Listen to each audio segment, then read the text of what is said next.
এই পাশে দুটো পাখি দেখা যাচ্ছে আর আমার হাতে একটা ডেল, আমি ডেলটা ছুড়বো, তারপরে আমি কিছু কথা বলতে চাই।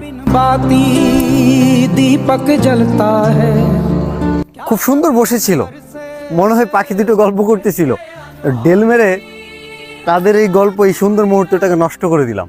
তা আমাদের লাইফেও কিছু কিছু মানুষ আমাদের সুন্দর মুহূর্তগুলো নষ্ট করে দেয়, এবং আমরা যখন একটা পর্যায়ে চলে যাই, আমরা একটা ভালো কিছু করি, তো তখন যেগুলো শুনতে হয়, চেঞ্জ হয়ে গেছো, আরে ভাইয়া তুমি তো একদম চেঞ্জ হয়ে গেছো, বদলে গেছো, এখন আর আমাদের পাত্তা দাও না, তোমার খুব অহংকার হয়ে গেছে, দামাক হয়ে গেছে। এরকম কথা আপনি অবশ্যই শুনছেন। যদি শুনেও না থাকেন, কিছুটা প্রগ্রেস করলে, খুব বড় হতে হবে না, একটু আগালেই এই ধরনের কথাবার্তা শুনবেন।